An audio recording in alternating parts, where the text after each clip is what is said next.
Você pode ter aprendido quando criança a regra de ouro: faça aos outros o que gostaria que fizessem a você. Uma regra de ouro mais cínica ficou famosa no filme Aladdin: quem tem o ouro faz as regras. Mas uma formulação mais precisa, embora menos enérgica, poderia ser: quem tem o poder faz as regras sobre o ouro. A quantidade de dinheiro na economia aumentou dramaticamente nos últimos 50 anos, e o ritmo está ficando cada vez mais rápido. Como isso é possível? Bem, durante a maior parte da história, não foi. Foi apenas na última parte do século XX que os freios foram soltos e a criação de dinheiro tornou-se tão desenfreada. Então, o que exatamente mudou no final do século XX? Para entender isso, começaremos com uma rápida passagem pela história do dinheiro até aquele ponto. O dinheiro mais antigo. As pessoas trocavam bens entre si muito antes do desenvolvimento do dinheiro físico. Tales tiques foram usados pelo menos 30.000 anos atrás para rastrear quem devia o que a quem.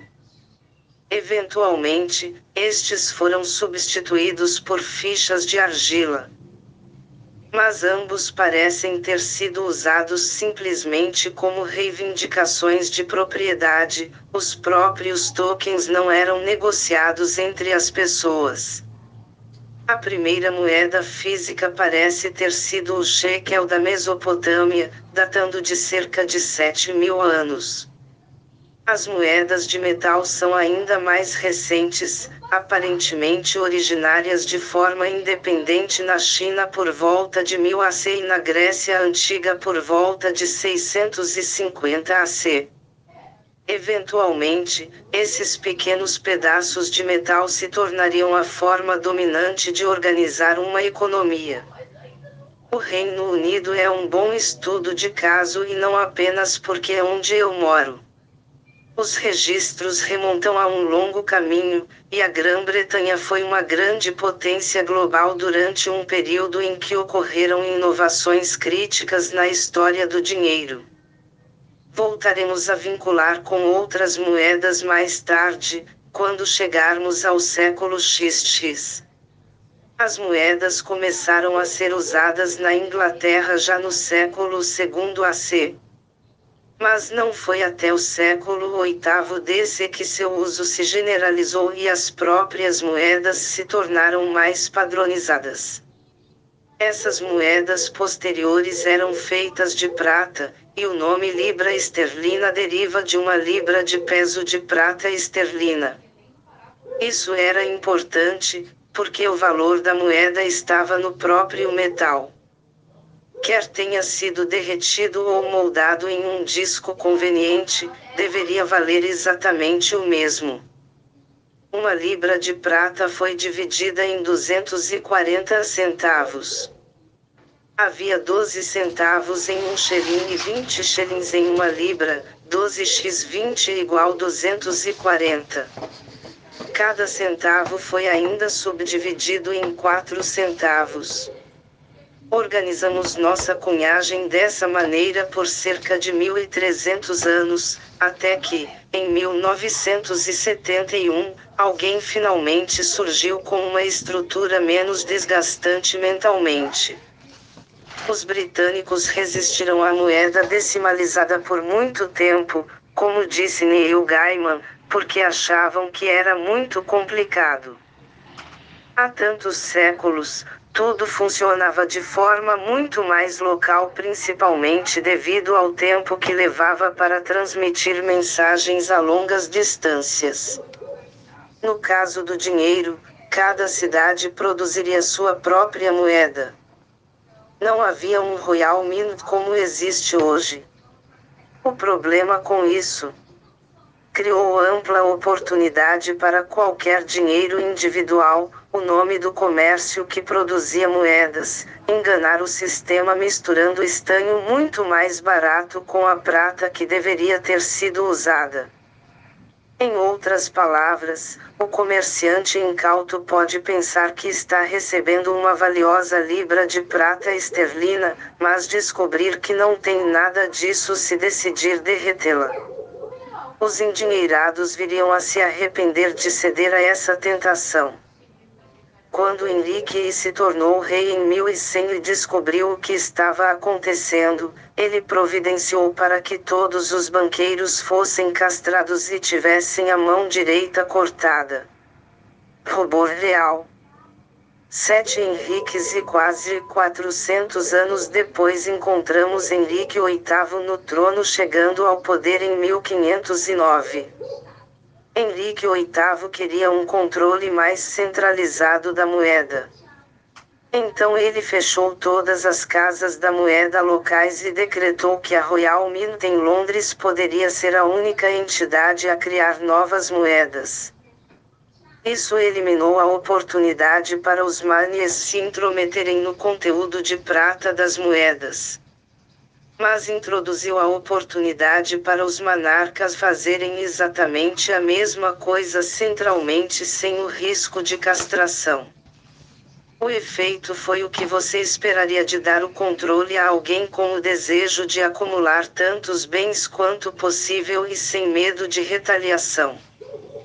Cerca de 30 anos após a criação da Royal Mint, o teor de prata das moedas caiu de mais de 90% para pouco mais de um terço. A moeda de uma libra, originalmente nomeada por seu peso em prata, agora não era mais. Um padrão semelhante de maior centralização ocorreu em todo o mundo. Na Alemanha, por exemplo, a cidade de Hamburgo teve sua própria moeda até 1873, até que adotou o marco após a unificação alemã, depois o euro em 2002. Nos Estados Unidos, embora o dólar tenha sido estabelecido como a principal unidade monetária em 1793, os bancos privados locais e regionais foram autorizados a emitir suas próprias notas até 1861 e aproximadamente 1.600 deles o fizeram. Cerca de 244 clãs separados emitiram suas próprias formas de dinheiro no Japão até que o iene foi adotado em 1871. Em todos os casos, isso removeu a capacidade de figuras locais poderosas de manipular dinheiro para seu próprio benefício e transferiu esse privilégio para o Estado Central. O Banco Central nasce. Por volta de 1600, os monarcas em grande parte do mundo centralizaram suas casas da moeda dessa maneira. Mas outra revolução estava por vir, o desenvolvimento, na Inglaterra, do primeiro banco central do mundo. Por volta de 1600, a prata na Inglaterra tornou-se escassa porque grande parte dela estava sendo enviada para o exterior como pagamento de mercadorias estrangeiras. Em seu lugar, o ouro passou a ser usado para definir o valor da libra. A mudança foi supervisionada por um Isaac Newton, da fama de gravidade. Na mesma época, o país desenvolveu uma séria necessidade de fundos estatais. A Inglaterra havia perdido uma importante batalha naval em suas guerras com a França. Precisava arrecadar 1,2 milhão de libras esterlinas para reconstruir a frota. Naquela época, era normal que os monarcas pegassem emprestado pessoalmente o dinheiro necessário para financiar as guerras. Infelizmente, o recém-falecido Carlos II havia deixado de pagar uma grande quantidade de dívidas antes de sua morte. Isso afastou todos da ideia de emprestar para seus sucessores. Para dar confiança aos credores em potencial, em 1694 Guilherme III concordou com o estabelecimento de um novo Banco Central Nacional, o Banco da Inglaterra. É importante ressaltar que o banco seria supervisionado pelo parlamento, e não pelo rei. Qualquer dinheiro emprestado seria de responsabilidade do Estado como um todo, e não do monarca reinante. A estratégia funcionou. Em 12 dias, o novo banco levantou os 1,2 milhão de libras esterlinas necessários para o esforço de guerra, de cerca de 1.200 indivíduos.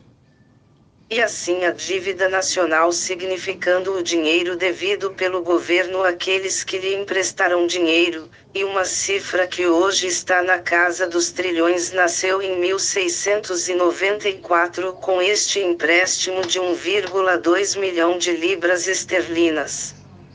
Esse empréstimo foi o começo, mas certamente não o fim.